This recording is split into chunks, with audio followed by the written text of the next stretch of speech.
So today on the Investor Tribe podcast, finding off-market deals and talking to sellers. We've talked about it before. We're talking about it again today. Yes, and you're right. And the deals are out there. And we actually have an expert in the building with us today to actually help us navigate what I would think is the conversation frameworks and scripts that we need to have with different motivated sellers. And this is the instructor and the teacher coming out in me, but I think it's super important. You find a motivated seller. I think the biggest question we get is, what do I say? You know what another question is? What? Who are you and what podcast are we on right now? I'm Milton Ali. And I'm Hampton Skurlock. And we want to welcome you to the Investor Tribe podcast. Late night grind, got the cash in the flow. Flipping these dreams with the portfolio grow. Brick by brick, stacking wealth in the zone. Investor Tribe, OBS, where the hustle is home. Today's episode is brought to you by Supreme Lending. They're a local lender. They do investment loans, whether you're a home buyer, an investor, personal service. Tony Williams, Gary Settle, that whole team is great over there at Supreme Lending. You can talk to them for a free quote or get pre-qualified or go to their website at supremelending.com. Love it. And so we're going to have a lot of conversation today with our special guest, but you know what, man? I got to dip. So I'll see you guys on the flip side of the Investor Tribe and try to keep this guy company while I'm away. All right. Now, wow, that's amazing. You look a lot younger and, better than my normal co-host, Milton Ali. He had to leave. Appreciate that. So I'm fortunate to be here with Kip McCray. So Kip, love you to tell everybody a little about your story, how you found real estate. You've been doing it 5+ years now with the wholesaling and everything. Hate to rehash, how'd you get started? What are some successes you've had? And I know you're really good at finding deals and talking to sellers. So we're here to try to impart some of that wisdom and give some tips and tricks and some ideas to our listeners. Yeah, for sure. So I've been doing this for about 5 years now. So it's actually kind of a funny story how I got started. So my buddy Gary actually introduced me to the real estate game. So he told me, hey, man, you might want to try this real estate thing out. And I was just like, well, what is it basically? Like, what do I do? Because I don't got no capital. So what do I need to be doing? And so he was like, all you got to do is find sellers. You got to find buyers and you can make deals happen. And so I was like, I started watching videos on YouTube about it on a consistent basis all the time. Like I worked at Teleperformance at the time, so on my break, I would listen to podcasts, and my fiance can attest to this. I would actually fall asleep listening to podcasts every single night, just taking notes and just becoming obsessed with the game. Because that's what you got to do when you get into something. You got to be obsessed with it. And so once I was doing that, I already kind of knew of him, and we already knew each other from our past backgrounds, Jacob Michaels. So I actually met up with him at Manhattan Project when they were having that meetup. And so we were talking and we were trying to figure out ways to collaborate. And so I started cold calling for him. And then once I started cold calling for him, I actually ran across a seller, and when I ran across the seller, it was with a house off of Cane Run Road. It was kind of a weird and interesting call when I first got into it, because I didn't think I knew people would be mad when you called them out of nowhere, but this guy was pissed. Some people are mad, some people are happy, other people may or may not, speak English or want to talk, or you may have caught him at dinner, who knows. But back it up a little bit, you said you worked or you went to a meetup at the Manhattan Project. For those of you that don't know, he didn't work or go to see where they made the atomic bomb. It's a local bar event venue here where they hosted a real estate meetup. So I know my producer's like, what's Manhattan Project, atomic bomb? So no, Drew, you didn't work on the atomic bomb. But no. It was a meetup. And so we collaborated, and I started cold calling for him. And, I've always been an entrepreneur type. Again, I told you, I was walking dog. I was door knocking at the age of 4 years old, trying to walk people's dog for $10. So I knew I could do it. So it was just about actually going out there and doing it. And so when me and Jacob collaborated, I went ahead and started cold calling for him. And when I talked to this seller, I ran across the seller. He had a house off Cane Run Road. When I got on the phone with him, he was aggressive. He said, man, you guys effing calling me all the effing time. You guys waste my freaking time. I don't want to talk. And so I was like, hey, I listened to this guy. One of the podcasts I would listen to is this guy named Todd Toback, or videos, because he would talk about how he approaches things with sellers. And he said when the seller goes in a direction, you go the opposite direction to try to do a pull. They call it the pullback method. And so I did a pullback. I said, hey, Mr. Seller, I said, I'm not here to waste your time nor my time. I just need about 5 or 10 minutes to gather some proper condition info. And if you're interested in selling and you think we're a fit, great. If you don't think we're a fit, you can tell me no at any time and I'll leave you alone and I won't bother you again. And so he said, okay, well, I'm willing to talk. And then once we were able to talk, as I told you, I didn't even know what a water heater was. I didn't know what a furnace was. So I didn't ask any of those questions.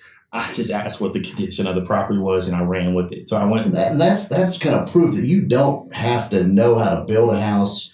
You don't have to be a realtor to be in real estate. There's so many different ways you can make money in real estate.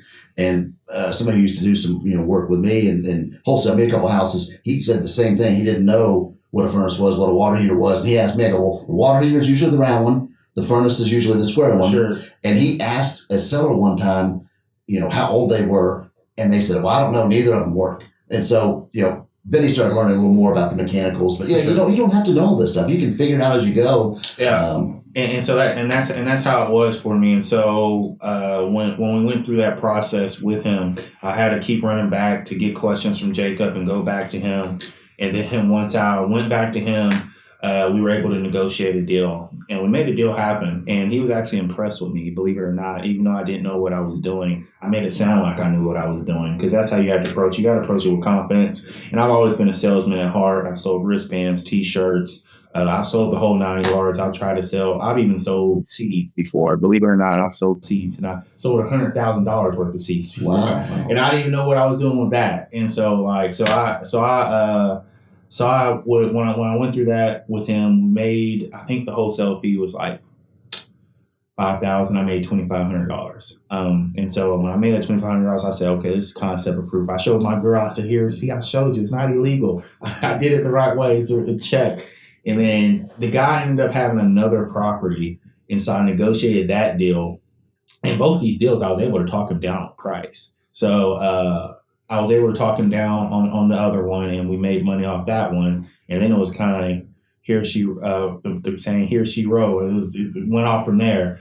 And then once it went off from there, and I do want to say this too as well, I wasn't actually even living in Louisville at that time. I was actually living in Columbia, Kentucky, 2 hours away, near Campbellsville. And so I didn't even see a house in person until my 20th wholesale deal. I never walked through a house. I didn't know what it felt like to go through the house. I'm still not good with budgeting with rehabs to this day. I'm still not excellent expert. I need to get better, and that's one thing I'm working on right now. But I didn't know anything, and I just kind of winged it from that point on. But once we did that deal, we did like 10 other deals with each other, like together. And then I went off on my own, and I started doing it on my own. That's how I met you too. It's funny enough, I actually did a couple deals with you, some of my first deals alone. I actually did with you. I sold you 2 owner finance deals. I didn't even know people around that time were just saying, hey, you need to start, you can't just give a cash offer, you need to get multiple offers. So I said, here, let me implement that and see what I can do. And my first creative finance deal I actually sold to you off Wilson Avenue. And a couple of them. It's actually kind of a sad story with that guy too, because me and that guy actually built a great relationship. His name was Larry, and I was honest. Now I like to be honest with my sellers. I told him I was newer to the game, and he knew that, and most of my sellers knew that at that time. And the thing is that people fail to realize too, with a lot of these sellers, they want you to win. They want you to make money. As long as you're upfront and honest with them, they want you to do good. And a lot of times you're solving a problem for them and making it life easier. Exactly. And people want to make it seem it's all about price. It's never about the price. If it's about price, they're not your right client. And that's what people fail to realize when they get in this game too, is they're scared to walk away from deals. Well, unfortunately, not every deal is for you. You have to realize that we have a certain clientele we have to go with, and that's the clientele we have to stick with and roll with. Our clientele are people that are looking to sell as is. They're looking to sell at a discount, and they have some type of stress over them. And sometimes they might not have stress. Sometimes they might just want to make the money, and that's okay. But are they still checking the boxes of our clientele list? Because we can't buy houses retail. You can't wholesale houses retail. If you can, please tell me how to do it, because I'll do it today. Sometimes you with creative finance may get involved there. Yeah. Speaking of finance, that's who with financing. That's one of our sponsor for today is Supreme Lending. So Gary Settle, Tony Williams, their whole team over there at Supreme Lending is great. So you can call and you can get pre-approved. You can see what type of loan products they offer. They loan in Kentucky and surrounding states. They're a great company to work with. And you go to supremelending.com and tell them Investor Trap sent you. They'll take real good care of you. So yes, with wholesaling, you usually can't, buy retail and sell above retail. Exactly. Creative finance, you can get a little creative on some things. And that's my lane. And I sometimes feel even uncomfortable in that lane, but that's my lane. A lot of people, when you get in this game, they say, okay, wholesaling is your entry, but then you need to move on to flips. Then you need to move on to that. I don't think that's always the route that you need to take. I listened to Brent Daniels' podcast a couple months ago, and this guy out of, I think, Massachusetts, and he said it best, that they do $12 million a year in wholesale fees, and all they do is wholesale. They don't even do any fix and flips. They don't even buy any rentals.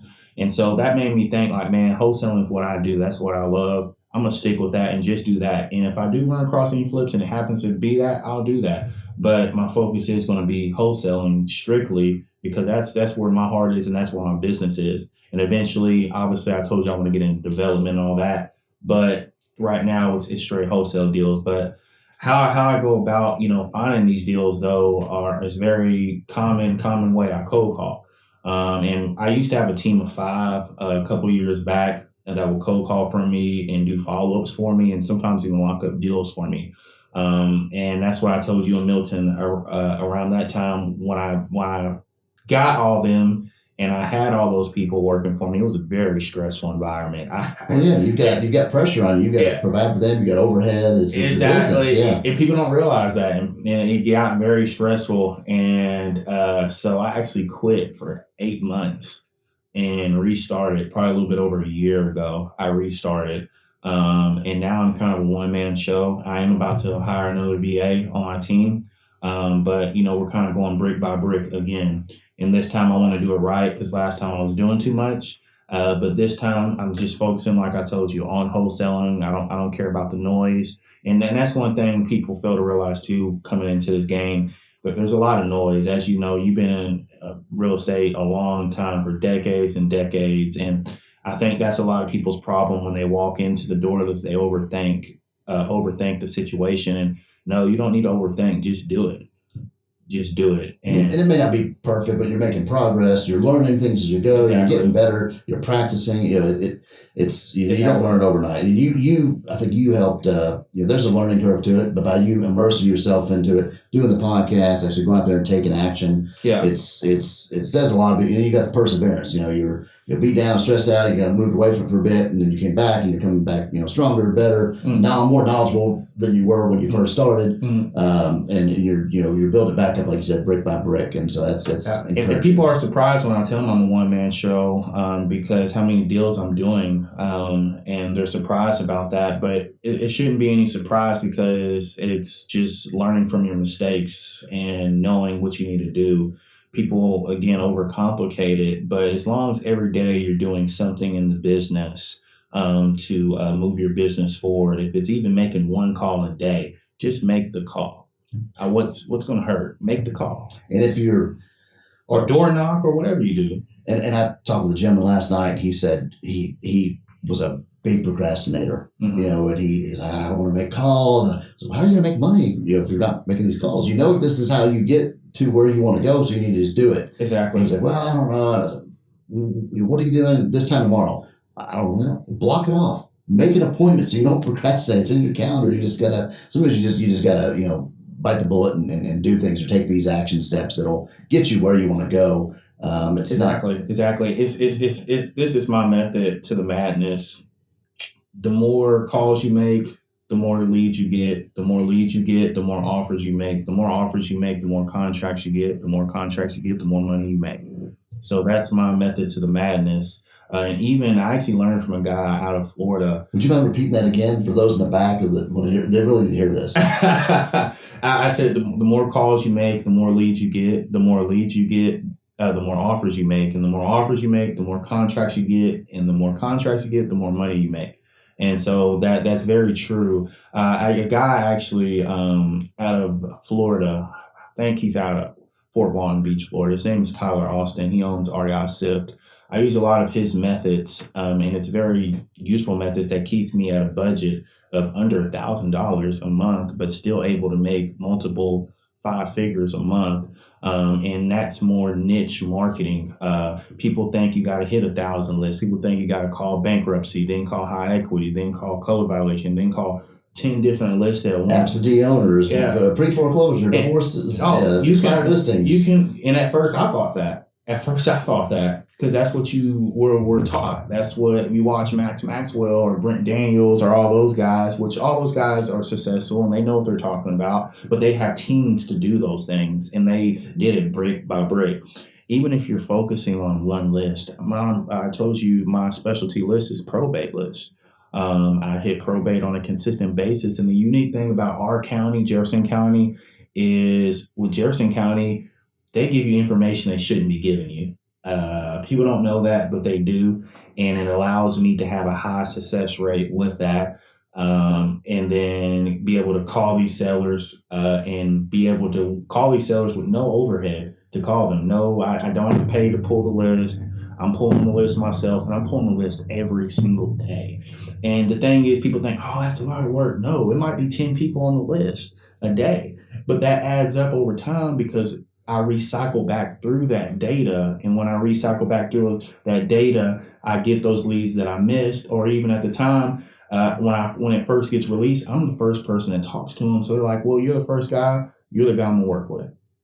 That happened on several deals so far. They're always tells me, you're the first guy I spoke with. You're the guy I'm working with. And so it helps me a lot, and it creates a bond with the sellers. I actually had a seller. Unfortunately, I wasn't able to close this deal. Sometimes that happens in the game, but you got to be upfront with your sellers and tell them that's a possibility depending on the deal. Unless it's just a sweet deal or it's a common deal that can be sold. Sometimes there's title issues, there's things that pop up or you don't know about or that the seller doesn't know about. It was found really bad foundation issues, and I didn't know how bad it was. But until I started getting buyers out there and seeing that and having those conversations with the seller, luckily the seller, and the funny thing is the seller was willing to renegotiate. I actually was upfront and honest. With me being honest from the beginning, the seller was actually willing to come down on price after we've already signed a contract. But the foundation issues. Yeah, the foundation issues. We'll get back to that in a second. We had an episode a while back that we talked about foundation issues. We had a sponsor come in and Permajack, and the episode was actually called "Don't Laugh, to Jack or Not to Jack." But foundation is such a big, important part of real estate. But another important part is building your foundation, your knowledge foundation, your team, your network, having the forms, having the access to funding, having the lists. So we want you to join the investor tribe. All you listeners out there, go to inbtribe.com. Also follow us on Facebook, Instagram, YouTube, X. We're on Spotify. Going to be on iHeart soon. So look forward to you listen to us every week, and go back and check out the old podcasts. But back to you, Kip, on the finding the deals. You're building the trust. Not all deals get closed, or sometimes you get thrown a curveball with foundations, or forgotten about mortgage, or a divorce. You get a title that maybe cloud or has issues. Mm-hmm. But what do you do? What do you try to do in those circumstances? If you can't salvage a deal, or there's just somebody's got to get creative and try to help the sellers out, whatever you can do. But not all deals can just be worked out. Exactly. So in those situations, I get multiple opinions. I have multiple buyers come out. I have a VIP buyer list. I'm actually working on my dispo process because my buyer list, I was only sending to just a certain amount of people, but now I want to give everybody a chance to get the deal. Because that's actually, I'm sorry for kind of going off the ramp with this, but a lot of people fail to realize that this is actually the most important part. It's not even necessarily the finding the seller. It's actually moving the deal. Moving the deal is the most important part of the process. And if you don't have that process down, you could be leaving a lot of money on the table. But back to what you're saying, in those situations, I have multiple buyers come out. I get their opinion. I see, okay, who's going to pay the highest on the deal? And then once I find that, I'll say, okay, how fast can you close? So I use that closing timeline as leverage with the seller. I say, hey, Mr. Seller, or Mr. Seller, or Mr. Seller. I say, hey, I have a deal. I may not have a deal. I have a situation. This is kind of the situation. I bring back up their pain points. I know, this is going on and you have that going on, but, I still want to get this deal closed, and I want to be able to allow you to maximize this equity with little to no stress. But with this situation, we're at a situation where we have to come down on price, unfortunately, because we ran into these problems with foundation or whatever it might be.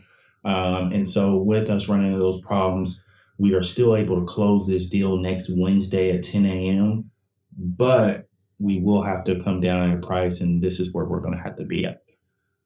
And so a lot of sellers, they either give you a yes or no, and even if they give you a no, hey, don't quit. You might have to say, hey, well, what can we do? Just figure it out and just say, what can we do to get this done? Are you willing to at least work with us if we work with you? And just try to negotiate with them and not give up until, you get that consistent no. Even give them a call back a week later. Sometimes you have to. In this seller, in that case with the foundation issue, I actually had to give them a call back 2 weeks later, and they came down another $10,000. And so I still wasn't able to get the deal to work because I thought I had a buyer, but the buyer just wasn't trying to commit like I thought they were. And a no today can be a yes tomorrow. Exactly. And I've got a story about that. And it's, I bought a house, I think actually from Jacob years ago, and in a good little area of town, and it was a little ranch house, did some work on it. Neighbors came down from a few doors down and said, oh, I love what you've done with the place. We may want to sell ours at some point. Mm-hmm. So I went and looked at it, and we talked about it. We hit it off. They had they were football fans, and we kind of saw what price we paid for that house, that I could pay more for their house because it was in better shape. Mm-hmm. And he said, well, what if I have that? If you give me that money and you let me live in an RV in the backyard. I hadn't really thought about that or been presented with that. I heard a lot over the years. Right. A lot of scenarios, a lot of off the wall things. Yeah, but sure. He wanted to just sell his house and live in an RV. He didn't know those rules against it in our county. We're a bigger city, so they're not real RV friendly. And if you do have one, it's got to be in your backyard, behind the house, or in a garage. They say you can't live in them permanently in our county. So that wasn't something that worked. Mm-hmm. And so I followed up with him, and it was 3 years later that he said yes. Uh-huh. And that's crazy. I offered him more money at that time because the house had gone up, and we were able to buy his house, get him the money, let him stay there for 30 days so he could go buy the RV after we got it closed, and then he moved up to Michigan. So he'd actually lost a leg, had some health issues, and so an RV was ideal because he could still drive and get around. He didn't have any exterior maintenance for the house, had to mow grass. And so it had a happy ending. He was excited. We got a good deal on a house. He got to move and be with his wife and travel around and have a paid for RV and some pocket money to live off of for a bit. But it was a little over 3 years of follow up and stopping to visit occasionally if I was in the area, or send out a postcard, and just built that rapport. And he was ecstatic that we gave him more money than we offered, but it was only fair. It was 3 years later, the values had gone up. Yeah, sometimes you can't be greedy. And that's the thing with it. I tell a lot of people about this when I go in and speak about this game, is that it's really about follow-up. That's the king. That's the real juice that these gurus sometimes try to hide from you. It's all about follow-up and being consistent with your seller. I actually sold a deal to Joe Worth, probably a little bit over about 6 months ago, I think, maybe. And he's just now selling it, but he's making good profit on it. I made decent profit on it. Actually, I didn't make that decent. It was actually not the best for me, at least, because I have high standards. But I made something, though, and I was able to help the sellers. That's the main thing you want to do. There's going to be more deals. But with that deal is that their mom passed away about 5 years ago or something like that. and they were going through probate and everything, and it was a long process through probate. But people need to know this too, though. With probate, you can actually sell during the probate process in the state of Kentucky. But with them, I think it was more of an emotional attachment versus wanting to sell.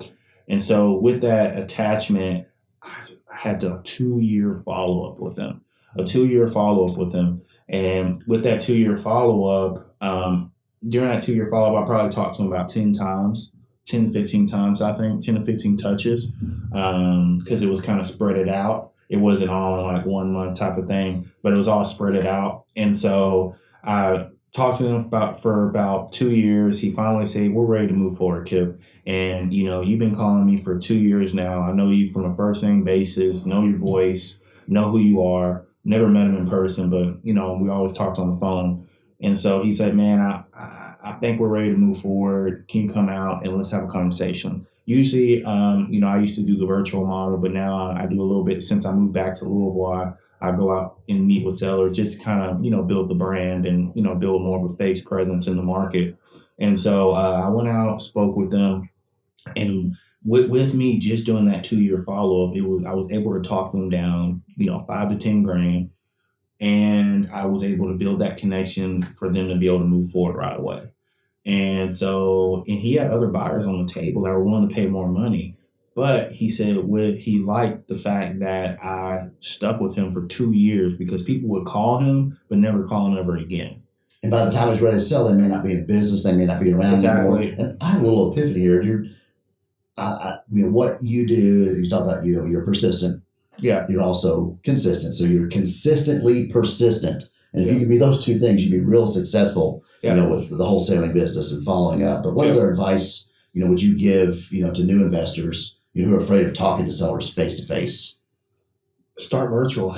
Okay. That's what you did. Yeah. Start virtual. If you're not willing to go face to face with them, just start virtual. And because you got to think with a phone call, once you hang up, you can never, it's just whatever at that point. But start virtual. I always tell people to start driving for dollars. Again, you don't have to focus on just calling a whole bunch of lists or focused on any type of thing. Anything you do can get you a deal. Any list you call can get you a deal. There's no magical list. There's no magical script. There's no magical anything. It's just being, like you said, persistent and consistent with what you're doing. Because some people get lucky in this game, and their first call might be a deal. Yeah, they may make $75,000, and then they think they're set for life. Exactly. And they stop, and they get away, or they lose the motivation. Exactly. And and you do lose motivation in this game. Don't get me wrong, because but you got to be used to hearing 1,000 no's to get to that one yes. And that's what people fail to realize. Even if you're not the best talker and you're not the best negotiator, you have to go out. You still have to go and be consistent, and you'll get better and more confidence over time. And once and I record my calls. So if you record your calls, you can listen back to your calls. Like, okay, I did this wrong. And so with our sales process, we actually have a checklist. And so we make sure we hit our checklist. We have a system called TARP. I actually learned it from a couple up in Columbus, Ohio. TARP. Yeah. Okay. They actually came and spoke at Korea before. They're out at Columbus, Ohio. But I actually learned that method. Josh and Tiffany? Yeah, Josh and Tiffany. Yeah, I actually paid $20,000 to learn this. So I paid a lot of money to learn it. But I learned it, and it was a good learning experience. I feel like I was a little bit young to go through that course because I wasn't that mature, I feel like, and consistent at that point. But I did go through it. And so it's basically a system to make sure you're checking all your boxes. And that's part of the system. And it's timeline, agenda, result, and permission to say no. You do all those things and you check those boxes, and also motivation. Obviously, you want to see what their motivation is and what their reasoning and why are they even wanting to sell. You want to dig deep. And again, if it's your clientele, you go deeper in discussion about that. But when I speak to these sellers, I remember TARP. So I enter the call. I say, "Hey, Mr. or Mrs. Seller." I say, "Hey, how are you doing today?" They usually answer back, "I'm doing good. Who's this?" I say, "This is Kip. The reason I was calling today is I was actually reaching out about a property on 123 Main Street. And say, okay, what about it? I'm like, okay, so the reason I was calling about it is I was reaching out, actually seeing if there was any interest in wanting to sell it right now or possibly even in the near future. You see how I threw in that near future is because if they don't want to sell now, shoot, they might want to sell in the future. And if they do want to sell in the future, let me put them down in my CRM or put them down in my notebook and put a reminder to call them here in the next, X amount of time they need me to reach back out. Because a lot of times with these probate deals, they might not be ready at that time. They might have belongings they didn't go through or situations, because a lot of people with the probate list, they give up on it because it's a lengthy time period sometimes to get the deal done, or they feel like they're not getting the action. But the action is there. It's the follow-up that gets you action. And different people have different timelines, and it's emotional differently. And it's an emotional attachment. It's their parents or grandparents or brother or sister's house, and you got to respect that. You know what I mean? And if you're respectful about that and honest with them about the process, they're willing to talk to you. But when I go through that process, they tell me, when they tell me yes, I say, okay, well, great. Well, I basically break down our sales process of what it will look like, what it'll look like going through this process with. I say, okay, great.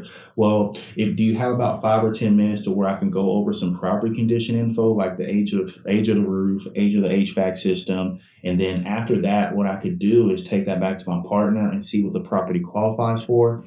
After we see what the property qualifies for, I can come back with an offer. All we ask is you're able to make that confident yes or no decision. And with that yes or no, if we're able to move forward, great. If we're not, no big deal. You can always tell me no. You will not hurt my feelings. At least we both know what our options look like. Is that fair? And they usually, say yes, or they tell me, well, I might not be able to make a yes or no decision, which that's very important to know, because you don't want to, with making calls, you don't want to waste no time. Every call counts, so you got to make sure you're on the phone with a person that's ready to do business today. And if they're not ready to do business, figure out the reason why they're not ready to do business, because it could be something small that you could fix for them. And that's stopping you from moving, or because it could be something like, oh, I don't want to clean out the house right now. I'm not looking to keep anything, but I don't want to clean it out. And it's trash in there. I don't want to be bothered with it. But if you can let them know, hey, we clean it out. We clean it out for you. How about if we buy it with everything in there? Oh, well, then, yeah, we'll talk to you. Or you can come get about the things you want. And exactly. We'll deal with the rest of the stuff. Stuff you want to do. Exactly. Stuff you don't want to deal with, we'll deal with it. Exactly. But you can do that. In this business, you can solve a problem. You can listen and hear what people want, or sometimes we're even asking them, other than price, what is the ideal transaction? If we could, if we could buy this property, what does the ideal transaction look like? And sometimes they're just dumbfounded by the question, because they're thinking, oh, we go to closing, we get money. Exactly. But when sometimes people think about it, they think, oh, well, I'd like a month to go through it and make sure I get all the sentimental items out. Anything of value. I know Dad had a gun somewhere around here. I want to find that. I don't know. I don't want to get hurt. So I got to get with my uncle in another county because we got to move this pinball machine that's in the basement. Yeah. And you hear these things, you're like, well, I can help with a storage unit. I may know people that have movers. We know a moving company that actually been a sponsor of the podcast before. So we've worked them into deals where we help people move these things and deal with these problems. Exactly. And all of a sudden you're able to get a deal done a lot quicker, or eliminate all the reasons they can say no or not yet, and turn them into yeses. Exactly. And the one thing too with this sales process, with doing that too as well, it kind of gets the movers and shakers out of the way, because sometimes you might have people that aren't even looking to sell. They just want to hear an offer, and at that point they're a waste of time. You know what I'm saying? And I'm not saying don't follow up with them in the future. Because I'm going to tell you something else that people need to be doing that a lot of people don't do, that they're missing out on a lot of money. But when I'm going through that process and I go through that allows the seller, the sale, because everybody always has this perspective of salespeople. And so that gets them to bring down their wall and allow them to, okay, now I can open up. I can say no. I can say no to this person if I don't want to do business.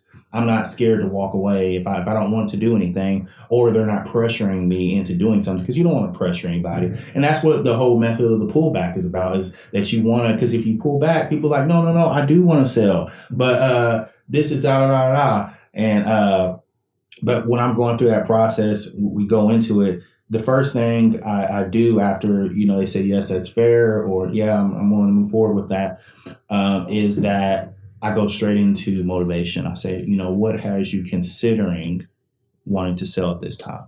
And I always want to throw in that considering or thinking about selling is because you don't want to say, what has you wanting to sell? Because it makes him like, who said I wanted to sell? Or, you know what I'm saying? It makes him feel like, but I go into that and I go into that discussion with them, and they might tell me, for example, let's say with probate, let's say they had their dad passed away, and they're going through probate. Their dad passed down the house, and they just don't want to be bothered with it. I then go into that discussion with them. You don't want to be bothered. There's a technique that they teach too, is mirroring the seller. Like, okay, you don't want to be bothered with it. I'll mirror them, or I might say, how long have you been dealing with this, or what has you not wanting to deal with it? Why not just hold on to it, clean it up, and list it with a realtor, or list it for rent. And put a little money into it. Yeah.